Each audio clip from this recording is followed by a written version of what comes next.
Hello everyone, welcome to Sprint UPSC. We are discussing history of Tamil Nadu board, 12th history of Tamil Nadu board और हम हैं chapter 21 में where in which we are discussing the Renaissance period.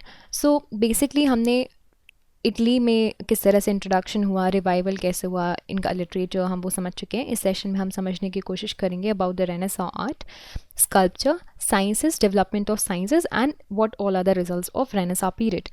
तो start करते हैं with art. तो art in the middle ages ये dominated किस चीज़ से था? पहले मिडल एजेस में क्रिश्चियन रिलीजन एंड चर्च. ठीक है. अब रेनेसां के टाइम पर इम्पोर्टेंस किसको दिया गया? Love of nature, human body. जैसे हमने देखा था ना, फर्स्ट में देखा था इंडिविजुअलिज्म एंड ह्यूमनिज्म, इन चीज़ों पे फोकस किया जा रहा था. तो अब यहाँ पे ये शिफ्ट है, आप देख लीजिए. ठीक. Although the spirit of humanism that prevailed and the subject matter of the most of the Renaissance art was Christian. ये था कि Renaissance art was very much influenced by the Christianity, but you'll see there was a very much difference in the earlier perspective and this perspective. Renaissance painting bloomed most profusely in the Italy basically, and इस famous painting को आप नहीं भूल सकते, जैसे कि Leonardo da Vinci की painting, Michelangelo की पेंटिंग, राफेल वगैरह के जो वर्क्स हैं, they are the dominant figures. Start करते हैं लियोनार्डो दा विंसी की painting, the famous everybody of you knows the very famous Mona Lisa, and this one is another famous of his work, that is the Last Supper. ठीक है. तो ये he is one of the most versatile men of his time. He was an artist, poet, musician, engineer, and he is actually known as the Renaissance man. He was born in Florence, बहुत से countries visit किया, and basically Duke of Milan ने इन्होंने अपने court में इनको patronise किया था. And the work, famous work you know. अब माइकल एंजेलो की बात करते हैं. He was a very good painter also, sculpture also, and Florence में ही रहते थे. फिर आपके जो मेडिसी फैमिली हैं, उन्होंने इनको पैट्रोनाइज किया. फिर रोम चले गए. फिर इनके फेमस वर्क आप यहाँ पे देख सकते हैं. इनकी जो पेंटिंग है the last judgment, this one is considered to be the best in the world. Okay. Now Raphael की बात करते हैं. तो he achieved a rare blending of devotional feeling with some sense of beauty and with a sense of beauty. Although इनकी काफ़ी जल्दी death हो गई थी in the age of 37 years, but इन्हें काफ़ी अच्छी पेंटिंग्स बनाई. और the which of most of we familiar is with the Madonna. अब हम रेनेसां आर्ट की जो सेकुलराइजेशन है उसकी अगर हम बात करें तो बहुत ही अच्छा एग्जाम्पल आपका है Venetian school. The artistic expression of Venus was worldly and materialistic also. फिर जो आपके टाइटन और टिंटोरेटो, ये ग्रेटेस्ट पेंटर्स हैं वेनिस के. बात करते हैं स्कल्पचर्स की. ये इमेज आप देख रहे हो, ये इमेज है the magnificent door at baptistery of Florence. तो अगर आप आर्ट एंड स्कल्पचर्स देखोगे, द आर्ट ऑफ स्कल्पचर्स देखोगे, it has witness very good progress during this period, and the pioneer of this sculpture is the Lorenzo Ghiberti. इन्हीं का work है ये. ठीक है. तो this is the magnificent door, and आपके जो माइकल एंजेलो हैं उन्होंने इस ब्यूटी को अप्रिशिएट किया by saying that the beauty of these doors are worthy to the gates of the paradise. अब बात करते हैं डोनाल्डो की. तो he produce statue of Saint George at Florence and Saint Mark at the Venice. Michelangelo, beside being a painter, he was also celebrated as a sculptor. उन्होंने बहुत से अच्छे sculptures बनाए हैं आपके जो मेडिसी फैमिली के फ्लोरेंस में वहाँ पे. And he is also the creator of the statue of David in the Florence. और भी एग्जाम्पल्स आपको यहाँ पे देखने मिल जाएंगे. Okay. Now let's talk about the most important topic of during the time of Renaissance, that is the development of science. So the spirit of modern science, ये जो आप देख रहे हो ना, वो रेनेसां के टाइम से इनिशिएट हुआ, स्टार्ट हुआ. मिडल एजेस में बेसिकली लोग सुपरस्टिशन पे बिलीव करते थे, चीज़ों पे बिलीव करते थे जो कि सुपरस्टिशंस से बिलोंग करती थी, राइट. बिलीफ, फेथ और ये सारी चीज़ों पे बिलीव करते थे, और इसी वजह से साइंस का डेवलपमेंट नहीं हो पाया. बट जब रेनेसां आया, इसमें क्रिटिकल ऑब्जर्वेशन जो है वो डेवलप हुआ, and this entire process and the era is it's brought about a critical observation of natural phenomena. So the spirit of learning ये आई हमारे, और स्पिरिट ऑफ लर्निंग से ही आपका साइंस डेवलपमेंट होना स्टार्ट हुआ. Francis bacon, he is a father of modern science, ये image आप यहाँ पे इनकी देख सकते हैं. इन्होंने he actually denounced the deductive methods and he advocated the inductive methods. Deductive methods क्या होती हैं? देखो, deductive method सपोज आपकी एक originated theory है, ठीक है, एक पर्टिकुलर थ्योरी है, आपकी थ्योरी है कि अर्थ इज़ फ्लैट, ओके. तो डिडक्टिव मेथड में आप क्या करोगे, इसी थ्योरी पे रिसर्च करोगे और इसी थ्योरी से डिडक्शन करना स्टार्ट करोगे, इसी को क्रिटिकल थिंक करना स्टार्ट ओवर करोगे और इसी पे रिसर्च आपके पूरा बेस्ड होंगी. Inductive method is basically developing a whole another new theory, okay.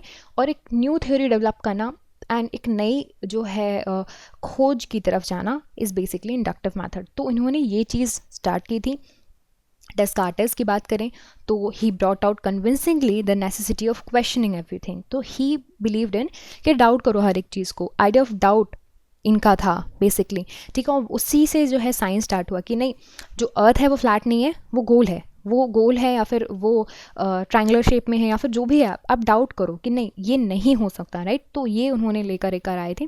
फिर उसके बाद आप देखोगे कोपरनिकस की बात करें तो इन्होंने जो हेलिसेंट्रिक थ्योरी है इस टाइम पे डेवलप करी. और इस थ्योरी के अकॉर्डिंग जो पहले क्या होता था, पहले लोग मानते थे कि जो अर्थ है, अर्थ के आसपास सूरज, चंद्रमा और ये सारे जो हेवनली बॉडीज़ हैं वो रोटेट कर रहे हैं, ठीक है. तो कोपरनिकस ने बोला, इन्होंने एक हेलिसेंट्रिक थ्योरी लेकर आई और इस थ्योरी के अकॉर्डिंग ये जो हेवनली बॉडीज़ हैं do not revolve around the earth जैसे कि हम पहले बिलीव करते थे. तो इन्होंने इस चीज़ को लेकर आए. फिर अब हम केपलर की बात करते हैं तो he formulated mathematical laws to support the conclusion of Copernicus also. तो इन्होंने जो बोला कि जो प्लैनेट्स हैं वो सन के आसपास जो है इलिप्टिकल ऑर्बिट्स में रिवॉल्व कर रहे हैं, ठीक है. फिर उसके बाद गैलीलियो आए. तो गैलीलियो ने अपने इन्वेंशंस वगैरह किए और टेलीस्कोप वगैरह इन्वेंट किया. उसकी वजह से जो इन्होंने रिसर्च करी हुई थी उनके एविडेंसेस मिल गए, ठीक है. अब बात करते हैं न्यूटन की. तो न्यूटन ने फाइनली कंक्लूड किया कि सेलेस्टियल बॉडीज़ हैं वो ग्रेविटेशनल फोर्सेस की वजह से क्या कर रहे हैं, रिवॉल्व कर रहे हैं. तो आपको ये देखने मिला, ये सारे साइंटिफिक डेवलपमेंट आपको इसी टाइम पे मिले. और ये क्यों आए, because they started questioning things, they started having doubts, okay. So with the new astronomical knowledge that was available on the old Julian calendars that was reformed in 1582 by the Pope, okay. So ये सारे developments हुए. So basically humanistic spirit जो है renaissance की, उसकी वजह से जो है इंटरेस्ट बढ़ा लोगों का किस चीज़ में, आपके साइंसेज में. Along with that medicine and anatomy में भी इंटरेस्ट बढ़ता गया. फिर आप देखोगे ह्यूमन एटोनॉमीज़ की ट्रीटीज़ हैं वो लिखी गई आपकी वेसेलियस के द्वारा. विलियम हार्वे, इन्होंने ब्लड सर्कुलेशंस वगैरह कुछ चीज़ों को डिस्कवर किया and which is a prime contribution to medical sciences कि ब्लड सर्कुलेट कैसे होता है. इन दिस पीरियड केमिस्ट्री भी something that became more important. And Paracelsus, he showed the reaction in the human body, जिसमें वो बोलते हैं कि जो भी रिएक्शंस होते हैं they are due to the chemical changes. And he had employed chemicals for the medicinal purpose also. Cordus की बात करते हैं, he made ether from the sulphuric acid alcohol से. And Helmont, he discovered the carbon dioxides. तो ये सारे development आपको किस टाइम पे मिले, रेनेसां के टाइम पे मिले. Which are the major, there are the key, बोलते हैं ना कि जो बेसिस सेट करते हैं. तो साइंटिफिक इन्वेंशंस कैसे होंगे जब उनके बेसिस हो जाएंगे, तो बेसिस आपके यहाँ से रेनेसां पीरियड से आए. Now what all are the results, let's understand. तो बेसिकली देखिए, renaissance is a symbol of the beginning of modern age. जो भी मॉडर्न एज हम फेस कर रहे हो, आज आप कंप्यूटर पे ये चीज़ पढ़ रहे हो, ठीक है, आज आप ये अपने मोबाइल पे ये चीज़ पढ़ रहे हो, that is an invention. So basically basis आपको रेनेसां से मिले, ऐसा बोला जाता है. स्पिरिट ऑफ इंक्वायरी आया, फिर साइंटिफिक इन्वेंशन हुए, ठीक है. और उसकी वजह से हमारी जो ह्यूमैनिटी है उसमें, हमारी लाइफ है उसमें चेंजेस आए. जो इन्वेंशंस हैं of the Marner compass and दूसरे एस्ट्रोनॉमिकल फेट्स, इसकी वजह से जोग्राफिकल डिस्कवरीज हुई. और डिस्कवरीज की वजह से पॉलिटिकल इकोनॉमिकल सिचुएशंस चेंज हुई. सपोज अगर लोगों ने ये ढूंढ लिया, पहले मानते थे कि चलो ये कोस्ट है, कोस्ट के बाद ज़िंदगी ख़त्म, ठीक है, यहाँ पे समुद्र आ गया, ज़िंदगी ख़त्म. अब कैंपस वगैरह आ गया, लोग ने ट्रैवल करना शुरू कर दिया, उन्होंने नए लैंड ढूंढ लिए, फिर यहाँ पे फिर फाइनली कॉलोनीज़ वगैरह डेवलपमेंट होने लगे, पॉलिटिकल इकोनॉमिक कंडीशंस चेंज होने लगी जोग्राफिकल डिस्कवरीज़ की वजह से, ठीक है। तो यही इसलिए बोला जाता है कि जो जोग्राफिकल डिस्कवरीज़ होती हैं they have had a political and economic impact on the people. So the reasoning spirit has resulted in the reformation and the changes of the outlook of the peoples towards the religions as well. तो ये सारी चीज़ों की वजह से लोग religion पे भी क्वेश्चन करने लगे. अब आपको ये चीज़ समझनी है, ठीक है. Now here in this chart you can see the important historical events of renaissance. तो आपको 1300 से लेकर 1658 तक मेन इवेंट्स हैं, ठीक है. तो ह्यूमैनिज़्म अब आपके जो पादवा यूनिवर्सिटी है वहाँ पे पढ़ाने लगा था. फिर आप एक एक करके जो पॉइंट्स है वो पढ़ सकते हैं. मैं आपको मेन बता देती हूँ. यूनिवर्सिटी एस्टैब्लिश की गई थी फ्लोरेंस में, ठीक है.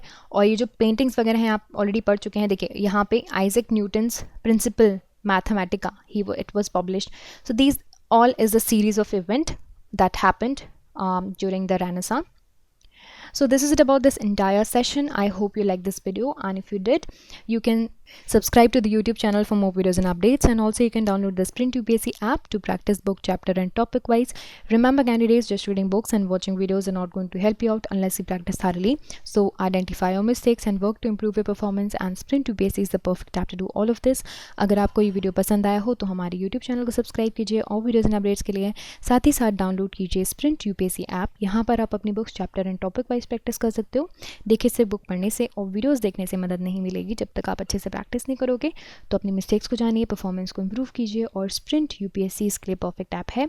I will see you soon in the next video. Thank you very much.